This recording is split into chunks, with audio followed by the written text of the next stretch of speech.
माहौल पूरे देश भर में है, उसी तरह का माहौल हिमाचल प्रदेश में भी अब की बार है।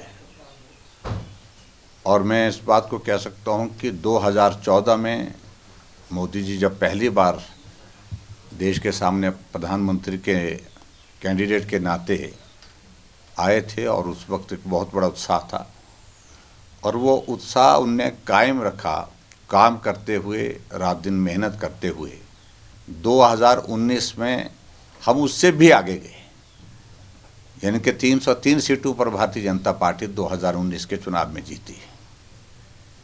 और अब की बार 2024 में मोदी जी के नेतृत्व में हम और भी आगे गए हैं। और अब की बार जो हमारा नारा है एनडीए का 400 पार।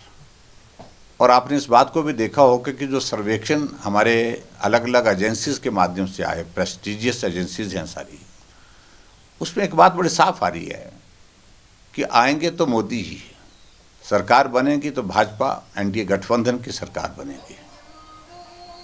और उसी संदर्भ में मैं यही कहूँगा हिमाचल प्रदेश के बारे में कि 2014 में भी 4 सीटें जीते थे, 2019 में भी 4 सीटें जीते थे और 2024 में भी हम 4 सीटें जीतेंगे।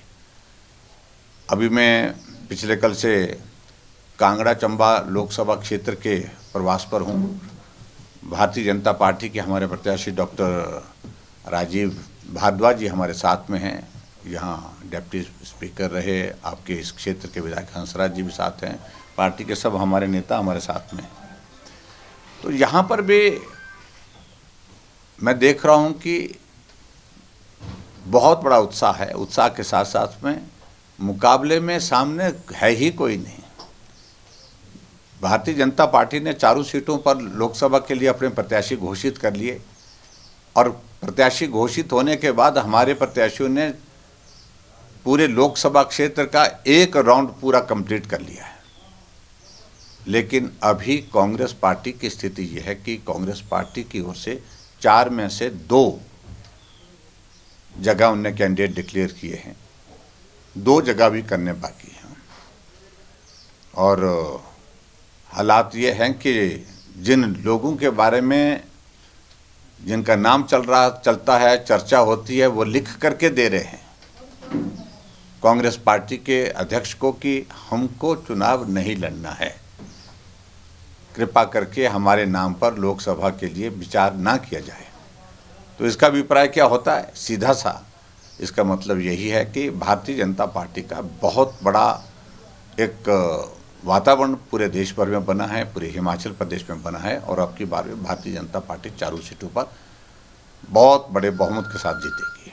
उनको सत्ता 5 वर्ष के लिए दी है और उनमें क्षमता है, योग्यता है तो सत्ता का संचालन करें। हम तो कुछ बात कह ही नहीं रहे और हम तो ये मान करके चले हुए हैं कि 5 वर्ष के लिए सरकार हिमाचल प्रदेश में जैसी बदलती है वैसे उसी सोच के साथ हम काम कर रहे थे। लेकिन जो हालात बने हैं हिमाचल प्रदेश में वो हमारी वजह से नहीं बने हैं। मुख्यमंत्री जी को मैं बड़ा साफ कह रहा हूँ, हालात बने हैं तो आपके कारण बने हैं। आप असफल हुए हैं हर मोर्चे पर, लोगों के लिए काम करने में असफल हुए हैं, लोगों के लिए विकास देने में असफल हुए हैं, बेरोजगारों को नौकरी देने में आप पूरी तरह से विफल हुए हैं। जो गारंटियां, झूठी गारंटियां जो विधानसभा के चुनाव से पहले आपने दी हैं, उन गारंटी को पूरा करने में पूरी तरह से विफल हुए हैं।